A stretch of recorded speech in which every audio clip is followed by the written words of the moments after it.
என்னை தேடிக்கிட்டு ஒரு அம்மா என் காலேஜுக்கு வந்தது. அது சூப்பர் அனுபவங்க. அது அவங்க பேர் அண்ணா. நேராக வந்தாங்க, 2 மணி நேரம் காத்திருந்தாங்க. நான் கிளாஸ் முடிச்சுட்டு வரேன், வந்தாங்க, இப்படியே என்னை பார்த்தாங்க, சரி போயிட்டு வரேன் அப்படின்ட்டு போயிட்டாங்க. நான் திரும்பி ஓடினேங்க அவங்க பின்னால். என்ன வந்தீங்க பார்த்தீங்க? இல்லை நான் டெய்லரு, டிவியில் பார்த்தா கணிக்க முடியல,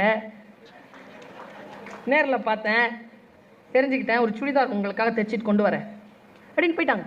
நான் போனேன், என்ன வாங்க உட்காருங்க, ஒரு டீ குடிங்க. என்ன 65 வயசு இருக்கும். அந்த அம்மா வந்துட்டு போனாங்களா. நான் கேட்குறேன் அவங்ககிட்ட, என்ன நடந்துச்சுன்னு, என்ன என்ன என்ன விஷயம்?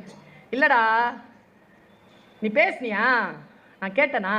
நான் இன்னைக்கு நல்லா இருக்கிறேன். நீ அதை பேசி 3 வருஷம் ஆச்சு. நான் 3 வருஷம் ஆனதுக்கு அப்புறம் தான் உன்னை பார்க்க வரேன். என்ன பேசுனேன்? அது சொன்னால் அடுத்தவங்களுக்கு சொல்லுவோம்ல. உடனே என்ன தெரியுமா சொன்னாங்க அவருங்க? எனக்கு 3 குழந்தைகள்ங்க. 3 குழந்தைகளும் பெண் குழந்தைகள். 3 குழந்தைகளையும் கல்யாணம் பண்ணி கொடுத்துருக்காங்க. அவங்க ஒரு ராணுவ வீரனுடைய மனைவி.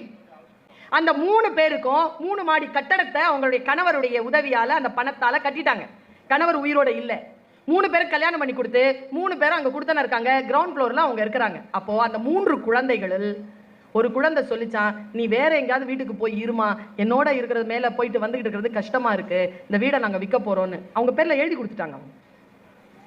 அப்புறமா தான் கேள்விப்படுறாங்க, தான் எப்போ சாவோன்னு எதிர்பார்த்துட்டு இருக்குதுங்க இந்த 3 பொண்ணுங்கள்னு. இங்கே வீடுங்க. பெண்களுக்குன்னு வரக்கூடிய கொடுமை என்ன தெரியுமா சார்? ஆண்களுக்கும் வருது. ஆனால் பெண்களுடைய மிகப்பெரிய துக்கம் என்ன தெரியுமா?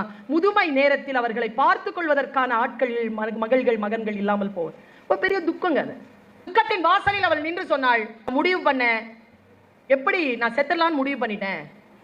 எதுக்கு இருக்கணும்? அப்பதான் உன்னுடைய பேச்சை கேட்டேன். நீ அந்த பாயிண்ட் ஒன்று சொல்லியிருந்தா, அதை யாரோ எடுத்து அந்த ஷார்ட் வீடியோவா போட்டிருந்தாங்க. என்ன, எல்லாருக்கும் சாவு வரும், எல்லாரும் சாவலாம், ஆனா நம்ம செத்து போகணும்னு நினைச்சு சுத்திட்டு இருக்கான் பார், அவனுக்கு முன்னால மட்டும் செத்துடக்கூடாது. இதை நான் சொல்லியிருக்கேங்க. அந்த அம்மாவுக்கு ஏதோ மனசுல பட்டுருச்சிங்க.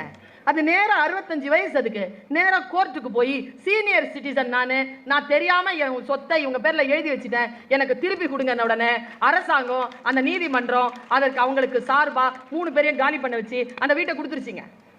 அது கிரவுண்ட் ஃப்ளோரில் அது இருக்குது. ஃபர்ஸ்ட் ஃப்ளோரில் வந்து வாடகைக்கு விட்டுருக்கு. செகண்ட் ஃப்ளோரில் டெய்லரிங் கடை நடத்தி அதில் வரக்கூடிய வருமானத்தை சாப்பிடுது. அதில் வரக்கூடிய வருமானத்தில் ஒரு சுடிதார் எனக்கு வந்து சேர்ந்தது. வாழ்க்கையை மாற்றும்